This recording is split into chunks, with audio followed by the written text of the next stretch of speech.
நான் பாயம்மா சமையல். இப்போ நான் வறுகறி செய்கிறதுக்குரிய பொருளை சொல்கிறேன், பார்த்துக்குங்க.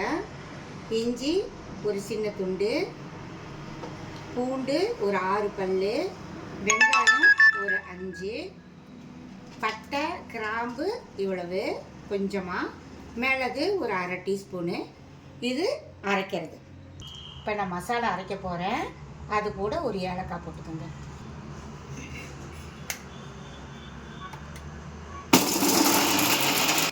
வறுகறி செய்கிறதுக்கு நல்லெண்ணெய் ஒரு 5-6 டீஸ்பூன் ஊற்றிக்கங்க, அதான் நல்லாயிருக்கும்.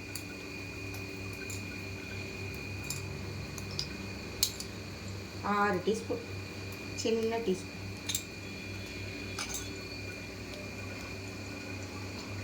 இப்போது எண்ணெய் காஞ்சிச்சு. இந்த ஜீரகம் கொஞ்சம், சோம்பு கொஞ்சம் போட்டுக்கணும். அதுக்கப்புறம் வரமிளகா 4,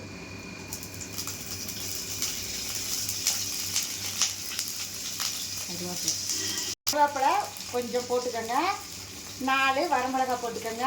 அதுக்கப்புறம் ஒரு கைப்பிடி அளவு பெரிய வெங்காயம் நறுக்குனதை போட்டுக்கோங்க. போட்டுட்டு ஒரு சின்ன தக்காளி போட்டுக்கோங்க. இப்போ வணக்கி விடுங்க.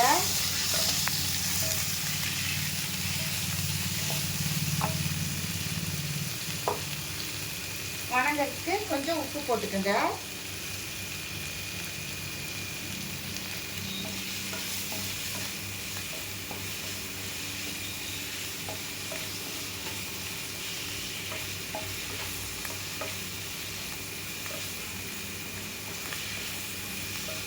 இப்போ மஞ்சத்தூள் கொஞ்சம் போட்டுக்கோங்க.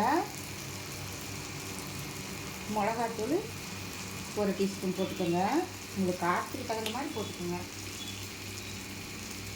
கறி மசால் பொடி ஒரு டீஸ்பூன் போட்டுக்கோங்க.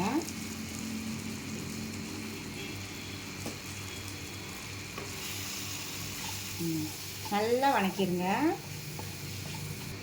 கொஞ்சமாக தண்ணி ஊற்றிக்கோங்க. இப்போ நான் அரைச்சி வச்சுருந்தேன்ல இஞ்சி பூண்டு மசாலா, அதை போட்டுக்கோங்க.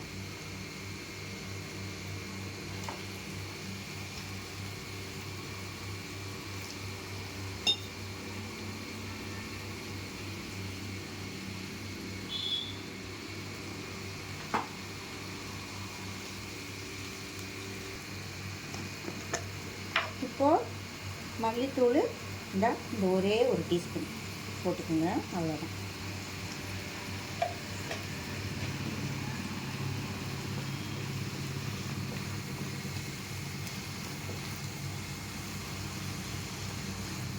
இந்த மாதிரி வரணும்,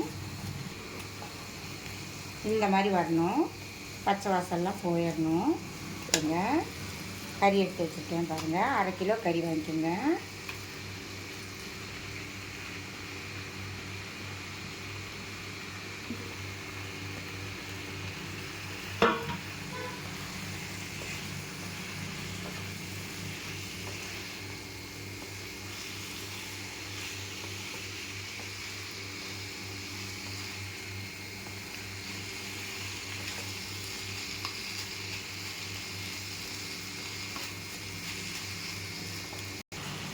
பாருங்கள், இந்த மாதிரி பதத்துக்கு வந்திருக்கணும்.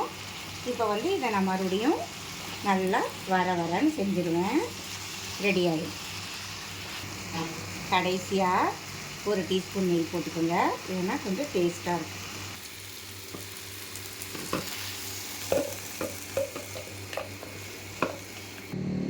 அவ்வளோதாங்க, இப்போ வறுகறி ரெடி ஆயிடுச்சு.